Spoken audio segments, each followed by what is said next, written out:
amendment of the Indian Constitution. Article 368, the provisions for amendment of the Indian Constitution. That is the new video, and it's a very important article. It is one of the basic structure of the Indian Constitution. Amendment of the Constitution.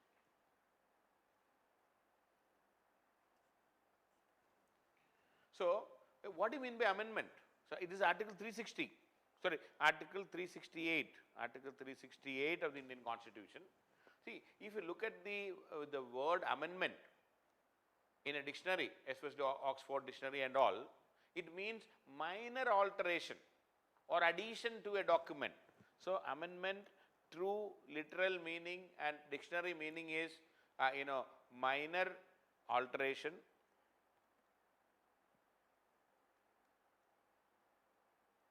or addition to a document.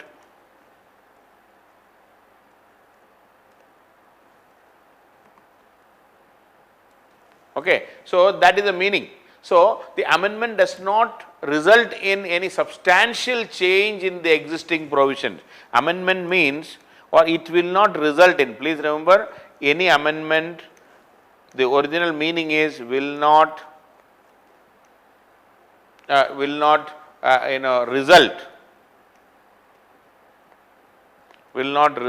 in any substantial change in the existing provision, will not result in any substantial change in the existing provisions.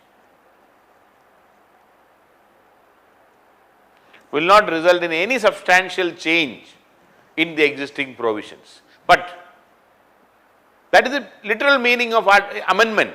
But if you look at Article 368, it does involve substantial change. But when it comes to Article 368, this literal dictionary meaning may not work. Article 368 involves substantial changes. Substantial changes can be done. See, for example, GST. We have introduced substantial changes to the tax relationship between the center and the states. And it can completely alter the existing structure. So it is the word amendment should not be taken literally. There can be substantial changes under Article 368, and under this article it can include addition, variation or repeal. Okay, under Article 368 it can include addition,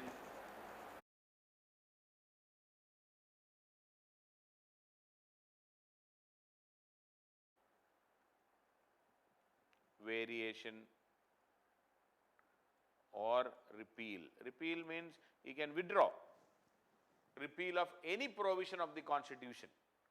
And see, till now, in the beginning, the understanding was that under Article 368, it can have addition, variation or repeal of any part of the Constitution,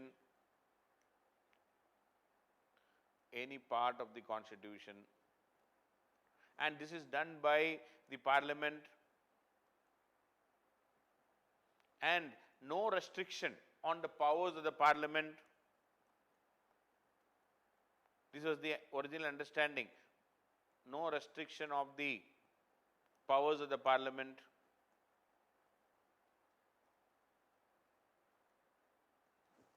But things dramatically changed in 1967. Golagnath case, I am sure you know it, and in the Golagnath case, Supreme Court declared that Parliament has no power to amend. Parliament, especially the fundamental rights and all. Earlier they considered Parliament can amend any part of the Constitution, no restriction whatsoever. That is the original concept. But in 1967, Golagnath case, Supreme Court declared that Parliament has no power. Has no power, especially on certain things like fundamental rights. And if at all Parliament wants to amend, then there should be a separate Constituent Assembly to do that. So that is what 67 it was said. But again in 1973, in the Keshavan Bharati case, In the Keshavan Bharati case, Supreme Court reversed its 1967 judgment and declared that Parliament can amend, but subject to the basic structure of the Constitution. You know it very well. 1973, Supreme Court again changed and said that Parliament can amend any part of the Constitution, including fundamental rights. Parliament can amend any part of the Constitution, including fundamental rights, but subject to the basic structure of the Constitution.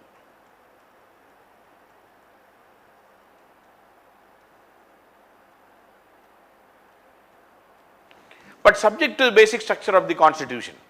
That is what Supreme Court said in 1973. So, the amending power of the Parliament under Article 368 has gone through a series of changes. Till 1967, the understanding was that Parliament can amend any part of the Constitution, no restriction whatsoever. 67, the Supreme Court said that you have no power, but in 73, Supreme Court modified it and made it conditional and said that yes, under Article 368, Parliament can amend, but subject to the basic structure of the Constitution. That was in 1973. And in fact, we know in 42nd Amendment Act, a series of changes were made in the Constitution, 1976. And in fact, so many changes were made, that is why many people call the 42nd Amendment Act as a mini constitution. Mini constitution. What I am trying to tell here is, amendment is not just about some changes, it can be substantial changes, but subject to the basic structure of the Constitution. There can be substantial changes without affecting the basic structure of the Constitution. We have elaborately seen what is basic structure and all, I am not repeating it here. Now, coming to the procedure for the amendment. Now, this is the general provision. Yes, it can amend any part of the Constitution, including fundamental rights, but subject to the basic structure of the Constitution. Now, let us talk about the procedure for amendment.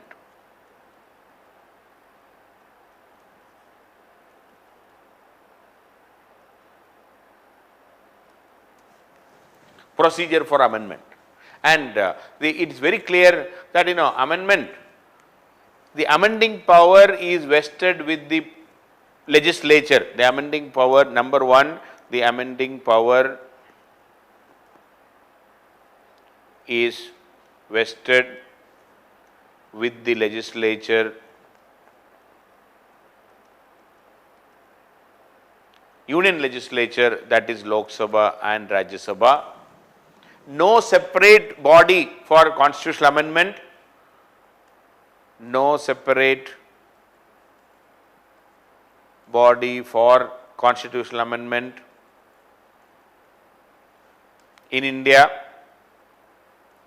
unlike in many other democracies, and also no provision for referendum, no provision for people's mandate on constitutional amendment.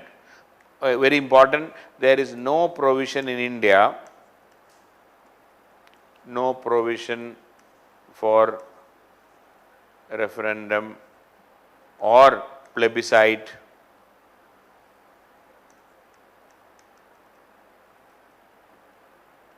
for constitutional amendment. You cannot go to the people. Parliament has to decide, that's all, and there are various provisions, we will see that. So, there is no separate body, no provision for referendum and all. In many democracies, after the Parliament passes it, it has to go to the people. People's opinion, people will be voting, like you might have heard about a Russian referendum. Of course, even Putin has done it without any constitutional provision there also, but still we don't have any such provision.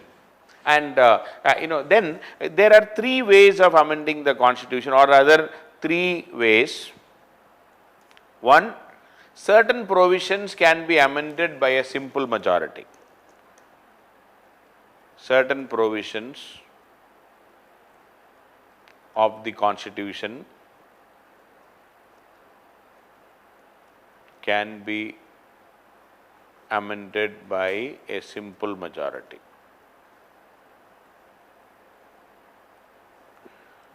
certain provisions can be, and if these some of these provisions are amended by a simple majority, it will not be counted as an amendment under the Article 368, and please note, it will not be counted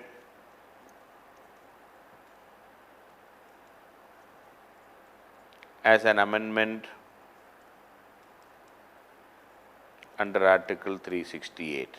Amendment, it will amendment means any change, even a minor change in the constitution, even a full stop or a comma, or addition or deletion, that is an amendment to the constitution. But if these certain provisions are using by simple majority, then it will not be counted under Article 368. Then certain amendments can be made, the second way of amending is certain amendments can be made by using Article 368 with a special majority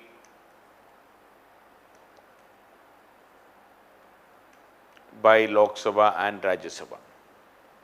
Okay. So, certain amendments, certain provisions can be amended by using Article 368 with a special majority by Lok Sabha and Rajya Sabha.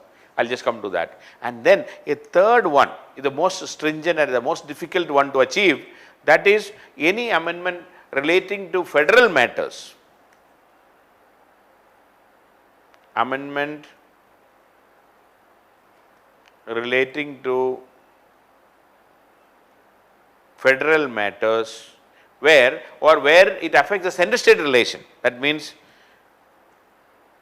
it affects the center state relations. In such a scenario, here please remember, it has to be, first it has to be through Article 368, special majority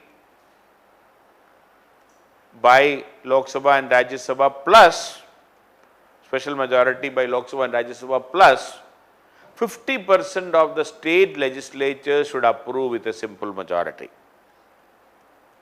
50% of the state legislatures should approve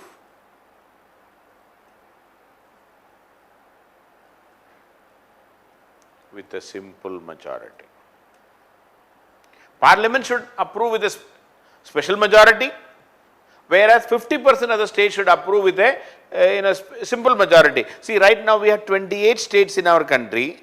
So 50% of 28 states means at least 14 plus, that means plus 1. So 15 states should approve, more than 50% of the states should approve. At least 15 state legislatures should approve with a simple majority, then only such a law will come into force. So there are three ways in which amendment. One, certain provisions of the constitution can be amended by using a simple majority. Certain provisions can be amended by using Article 368, and certain provisions can be done by Article 368 plus 50% of the state legislative assemblies with a simple majority. Okay. Now, which are those provisions which can be amended by simple majority? See, that is related to some change in the name. Okay. Addition or deletion from maybe some of the schedules and all. See, Article 3, please remember, so with simple majority. Now we are seeing amendment of the constitution with simple majority, and they are not even counted under the Article 368 because it's simple majority only. And Article 3, what is that? Reorganization of the states, creation of states, abolition of states, change of the name of a state. Article 3, creating a new state, creation of a state, abolition, change of boundary, then renaming a state. Anything related to renaming a state, creating a new state, or removing a state as a state, like Jammu and Kashmir was removed as a state. It is no more a state. A new state is created. Telangana was created. Or change the name of a state, like Orissa has been changed to Odisha. So, any of these things under Article 3, see, whenever you make a change in Article 3, it affects the first schedule. The list of the states have been written it will be affecting the first schedule. So, any change in the first schedule, it is an amendment to the constitution, but it will be done by a simple majority. So, it will not be counted as an amendment under article 368, numbering will not be there. So, any changes made because of article 3 and it changes in the first schedule of the Indian constitution, admission or creation of a new state, article 2, 3, 4. In fact, anything related to article 2, admission of a state, 3, reorganization of the state, and also that 4 talks about this amendment will not be counted as a constitutional amendment. So, any change in the name of a state, abolition of a state, creation of a state, admission of a new state, all these things will come under simple majority, or rather that change will be done by a simple majority. Similarly, article 169, I do not know how many of you remember what is article 369, but this is about creation or abolition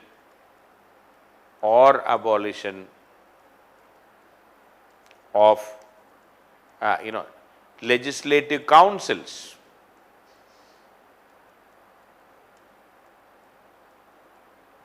Creation or abolition of legislative councils, that is in the states. If the state want to create a new legislative council, or the state wants to abolish a state legislative council, the respective state legislative assembly should pass a resolution with a special majority, 2/3 of the members present and vote, and this resolution will come to the parliament, and the parliament should approve with a simple majority. Please refer legislative council once again. It is done in the state legislative assembly and the state legislature, state executive chapter, it was done. Please remember, the concerned states should pass with a special majority, but the union parliament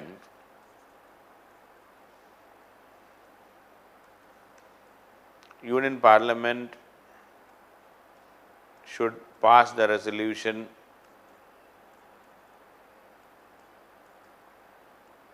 with a simple majority. If both the House of the Parliament passes with a simple majority, and if the President assents to that, it will abolish or create a legislative council, and these legislative council list is given again. So, under article 169 it is given. So, it will be adding or subtracting the name from the constitution, the states having legislative council. So, it is an amendment to the constitution, and it is done by a simple majority by both the houses of the parliament.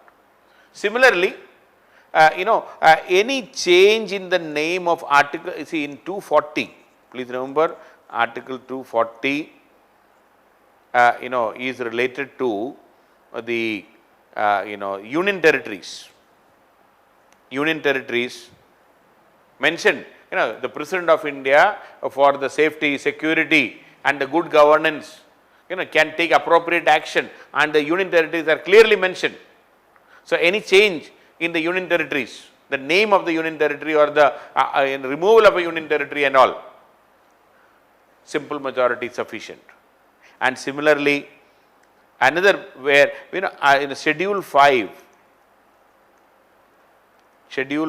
and 6, schedule 5 regions are known as the they are known as the scheduled areas. Schedule 5 scheduled areas, and schedule 6 are known as tribal areas. Any addition or subtraction of any area.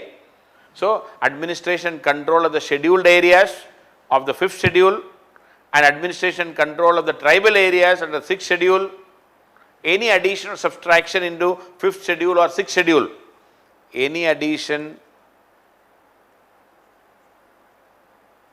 or subtraction into scheduled areas or tribal areas in 5th or 6th schedule of the Indian Constitution, a simple majority is sufficient. simple majority. So these are not counted as amendment to the constitution under article 368. So there are 3 different or 4 different areas where simple majority. So article 3, then article 169, article 240, then schedule 5 and schedule 6. These are the areas where simple majority is sufficient. Changes will take place, but it will not be deemed as a constitutional amendment under article 368. And in all provisions, other provisions, article 368 with this and article 368, what are the provisions of article 368? Number 1, the bill can be introduced in either house.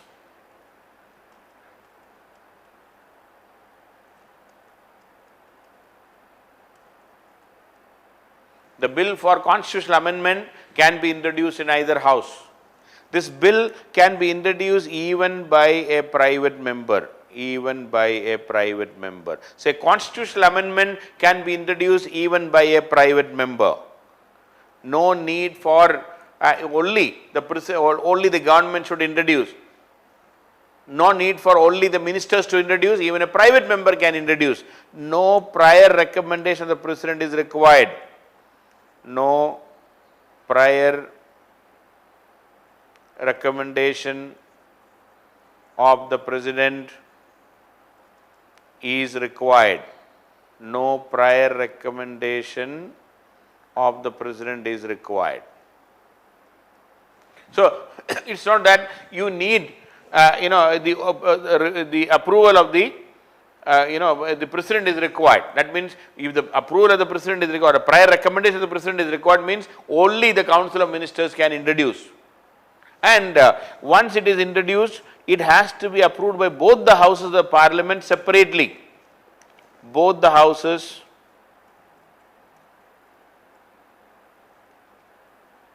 should approve separately.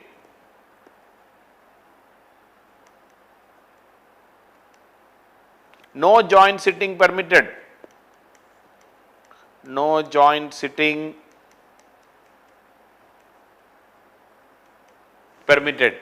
Okay. So it will be, it has to be approved by both the houses and no joint sitting permitted. And then another point, a very important point we should know is that the state legislatures cannot initiate any proposal for the amendment of the constitution. The state legislatures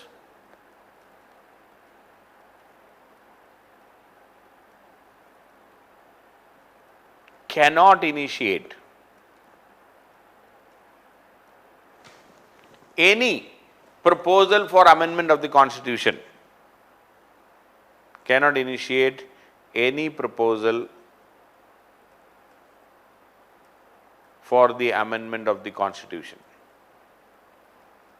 State legislatures cannot initiate any proposal for the amendment of the constitution, and it has to be originated only in the union parliament, that is Lok Sabha or Rajya Sabha, and no joint sitting, I already told, and prior recommendation is not required. And after, another point, a very interesting point is after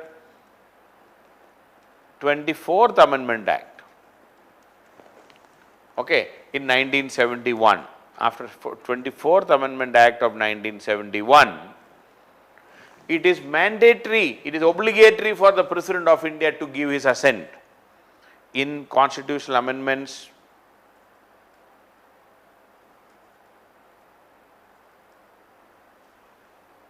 It is obligatory for the President to give assent, meaning the President cannot send a bill. Once it is presented, he has to assent it. He cannot send back for reconsideration, no pocket veto, nothing can be there. It is mandatory for the President of India to give assent. There is no choice. In money bill, the President has no choice. In constitutional amendment after 24th Amendment Act 1971, 24th Amendment Act 1971, President of India has no choice other than assenting to a constitutional amendment bill. But again, Please remember, this constitutional amendment is subject to judicial review. That we know very well. Constitutional amendment is subject to judicial review. Judiciary can review it. Judiciary can declare this, any constitutional amendment, unconstitutional. Judiciary can do the review and they can declare any constitutional amendment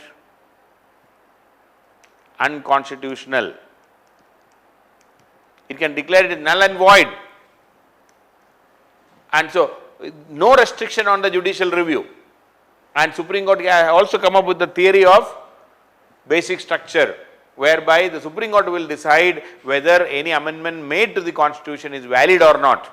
It can be a private member's bill, it can be a government bill, but Supreme Court has the power to review any amendment made by the Parliament. So, Parliament has the amending power, but subject to judicial review.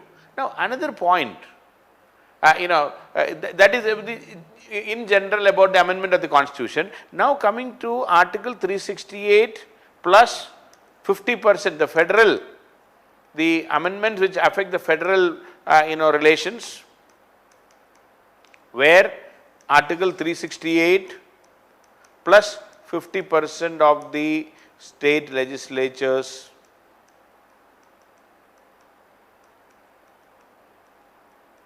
should approve. Where all, I already said, this happens where any constitutional amendment which affects the center-state relation, which affects the federal principle. Okay, so a constitutional amendment bill seeking changes in the provisions which affects the federal structure requires, apart from being passed by both the houses separately, with that special majority. What is that special majority? I just forgot, you know it, but still I am repeating. A ninth special majority is absolute majority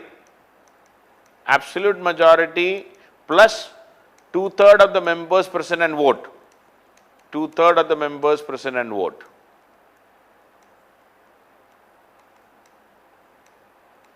Absolute majority plus 2/3 of the members present and vote. That is special majority required. Absolute majority means more than 50% of the strength of the house. If 545 is the strength, divided by 2, 545 divided by 2 plus 1, 273. Minimum number of votes required to support the motion is 273. And plus it should be more than 2/3 of the members present and vote. So, we are talking about if it is affecting the federal relation, Article 368 majority plus 50% of the state legislature should approve, and then only such a bill can be presented to the President of India. Okay. Before presenting it to the President of India, 50% of state legislature should have approved with a simple majority. Now, where all we require this 368 plus 50% of state legislators approval? Number 1, manner in which the election of the President. Manner in which, or manner of the election of the, manner in which the presidential election is conducted, or manner of the election of president. Any change, the value of the vote and things like that. Now, we know that the president is elected, 50% of the value of the votes are with the union and 50% with the states. Then, extent of the executive power of the union and the states. The extent of the executive power of the union and the states. Any change in the extent of the executive power of the union or the manner of the election of the president, extent of the executive power of the union and the states, then the distribution of legislative power, between the union and the states, the schedule 7, distribution of the items, the legislative power. Any change in the schedule, 7th schedule. Right now we know that union list 99 items, the state list 61 items, concurrent list 52 items.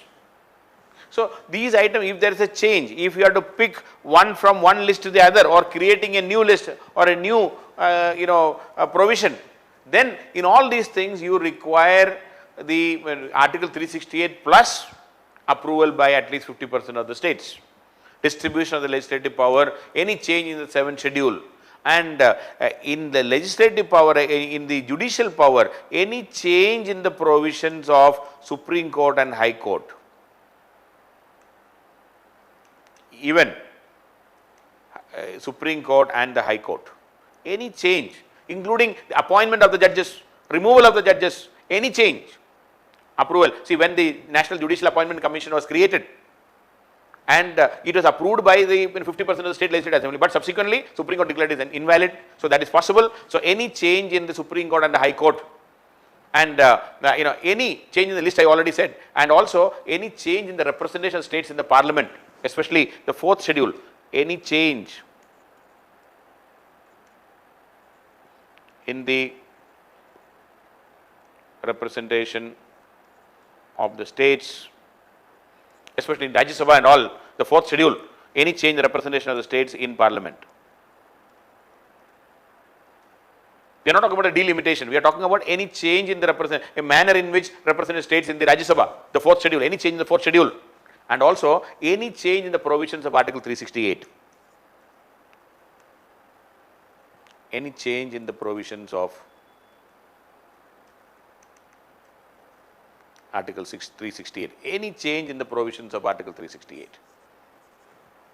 So these are the areas where the federal relations are affected, the center-state relations are affected, any change in the manner of election of the President of India, any change in the executive power of the union or the states, any change in the the legislative power of the union of the states, and also any change in the list, the 7th schedule, any change in the Supreme Court or the High Court, the power, the appointment and things like that, any change in the representation of the states in the union parliament, any change in Article 368 itself. In all these cases, wherever the center-state relations are affected, wherever the equation between center and the states have to be changed, not only Article 368 is required, it has to be initiated by the center. Either it can be introduced either in Lok Sabha or Rajya Sabha, special majority is required after the bill is passed by both the houses of the parliament. Before going to the President of India, it will go to the state legislative assemblies. At least 50% of the state assemblies should pass it with simple majority. Then only this matter or this bill will go for presidential assent. So there are 3 ways in which we are talking about amendment of the constitution. 1, any amendment by simple majority.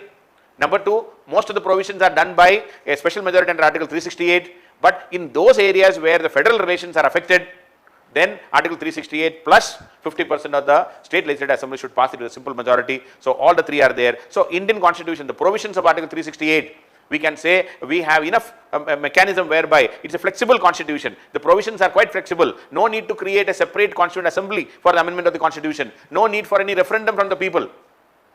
Enough provisions are there. But Supreme Court has interfered because of the various changes made in the constitution. In 1973, Supreme Court has interfered and said that yes, you can amend any part of the constitution, but subject to the basic structure of the constitution. So a limited amending powers for the parliament. It can amend. Amendment should be changes. It's not, you cannot completely alter the character of the constitution itself. That is what Supreme Court has reminded us through the concept of basic structure. So amendment is possible under Article 368, but subject to basic structure of the constitution.